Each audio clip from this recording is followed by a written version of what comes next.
तो दोस्तों देखिए, इस बात में कोई दो मत नहीं है कि भारत का सबसे बड़ा दुश्मन और पड़ोसी चाइना लगातार अपने आप को ताकतवर बनाने की कोशिश कर रहा है। उसे काउंटर करना भारत के लिए एक चुनौती का काम है और ऐसी परिस्थिति में भारत को हथियारों संबंधित किसी भी तरह की कोई कमी अपने पास नहीं छोड़नी है। इसी चीज को एड्रेस करते हुए भारतीय नौसेना काफी लंबे समय से इस बात को दोहरा रही है कि हमें तीसरे एयरक्राफ्ट कैरियर की आवश्यकता है, ताकि तीन में से अगर एक एयरक्राफ्ट कैरियर मेंटेनेंस वगैरह में भी हो, तब भी दो एयरक्राफ्ट कैरियर दोनों ही दिशाओं में चाइना और पाकिस्तान के खिलाफ लड़ने के लिए सदैव तैयार रहे। तो अल्टीमेटली हम लोग यही मानते हैं कि भारत की नौसेना को तीन एयरक्राफ्ट कैरियर की आवश्यकता है और इसके अलावा हम लोग यहाँ पर ये एक्सपेक्ट करते हैं कि ये न्यूक्लियर पावर्ड हो और आईएनएस विशाल, जिसकी अवधारणा रखी गई थी, जो कि 70 से लेकर 75,000 टन डिस्प्लेसमेंट के आसपास क्षमता वाला हो, ऐसा हम लोग एयरक्राफ्ट कैरियर डेवलप करें। इस बात को ज्यादा बूस्ट तब मिला जब अभी 2-3 सप्ताह पहले भारतीय नौसेना के पूर्व एडमिरल अरुण प्रकाश सर की तरफ से एक ट्वीट किया गया, जिसमें उन्होंने ये कहा कि भारतीय नौसेना अगर चाहे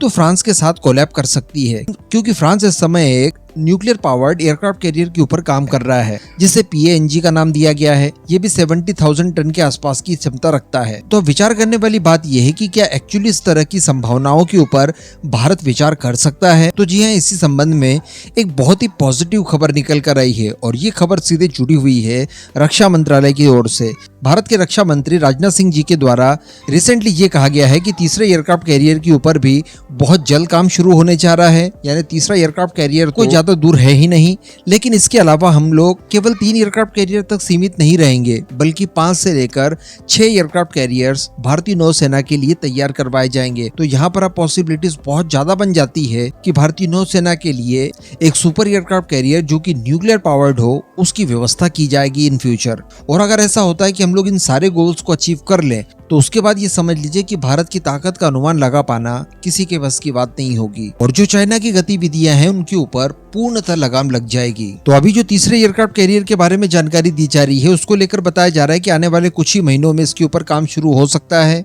जो कि 45,000 टन डिस्प्लेसमेंट वेट के साथ ही आएगा, जिसके ऊपर 28 फाइटर जेट और हेलीकॉप्टर्स वगैरह तैनात किए जा सकते हैं। तो यहाँ पर एक्सपेक्टेड था कि हम लोग INS विक्रांत या फिर जिसे ISE-1 कहते हैं, उसी की सिस्टर क्लास की एयरक्राफ्ट कैरियर को यहाँ पर तैयार करवाया जाएगा। तो ये जो स्टेप है, बिल्कुल कहा जा सकता है कि जो फुजियान एयरक्राफ्ट कैरियर, जिसे कि सुपर एयरक्राफ्ट कैरियर भी कहा जा सकता है, जो रिसेंटली चाइना द्वारा कमीशन कर लिया गया है, उसके जवाब के तौर पर यह भारतीय तीसरे एयरक्राफ्ट कैरियर की बात यहाँ पर की जा रही है। तो संभवतः इलेक्शंस के ठीक बाद इसको लेकर मंजूरी दे दी जाएगी। लेकिन राजनाथ सिंह जी के बयान के आधार पर इस बात का आकलन किया जा सकता है कि भारतीय नौसेना यहीं तक सीमित नहीं रहेगी, यानी केवल 3 एयरक्राफ्ट कैरियर तैयार करवाकर उसके बाद अब ये कह देना कि अब ये तो मच इनफ हो गया, तो यहाँ तक की व्यवस्थाएं नहीं है। हमारी प्लानिंग और बियॉन्ड जाकर भी होगी, क्योंकि वैसे भी जब तक तीसरा एयरक्राफ्ट कैरियर हमारा बनकर तैयार होगा, तो जो हमारा एक एयरक्राफ्ट कैरियर है जो कि हम लोगों ने रशिया से खरीदा था सेकंड हैंड, INS विक्रमादित्य, वो ऑलमोस्ट रिटायरमेंट के करीब आ चुका होगा। तो अल्टीमेटली हमारे पास 2 ही नए एयरक्राफ्ट कैरियर बचेंगे।